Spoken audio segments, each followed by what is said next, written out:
ambil hak orang lain. Kau dah ada satu dalam berniaga, kau dah dapat income, lepas tu kau masih nak kerja. Kerja tu bagilah orang penakut biar pergi kerja. Kita orang yang berani ambil risiko, kita buat bisnes. Sebab orang bisnes ni semua orang berani-berani. Kita nak pergi Indonesia, kita bukan tahu lagi jadi tak jadi kat Indonesia, kita pergi. Puan Rosita pergi Indonesia, perempuan dia. Puan Ros pergi Indonesia, perempuan je. Pergi ke Aceh, dia bukan tahu lagi dekat Aceh tu jadi ke tak jadi, tapi dia berani ambil risiko.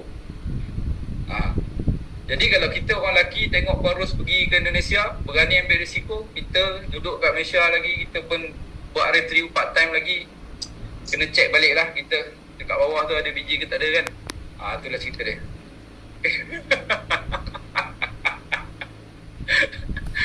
Setuju tak dia kata?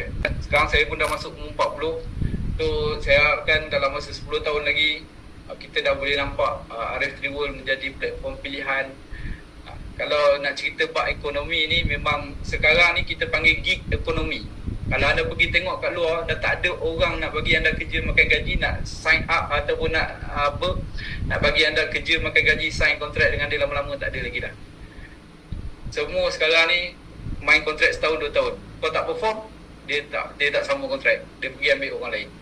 So pilihan yang terbaik, saya ingat lagi yang dinyanyikan oleh orang MLM dulu-dulu, ketika nak cerita pasal MLM, dia akan cerita tentang kata-kata Datuk Mahathir, iaitu pada tahun 2020. Sekarang kita dah berada pada tahun 2025. Ada satu keratan akhbar menceritakan, Datuk Mahathir kata, kita punya Perdana Menteri, dia kata apa? Pada tahun 2020 MLM akan menjadi kerjaya pilihan. Jadi saya rasa this is the time. Mungkin anda tak perasan, tapi inilah realitinya. Cuma saya rasa RF3 World kita kena bawa lagi nafas baru, sebab dalam industri MLM banyak orang muda saya tengok memilih pergi ke banyak company-company yang lain, sedangkan company RF3 World kita dah pun buktikan the best company yang menyediakan banyak. Tak ada lagi pada saya semua kelengkapan untuk anda buat duit berjaya dalam RF3 World tu ada. Okey? Boleh sambung lagi ke Cikgu Aizan?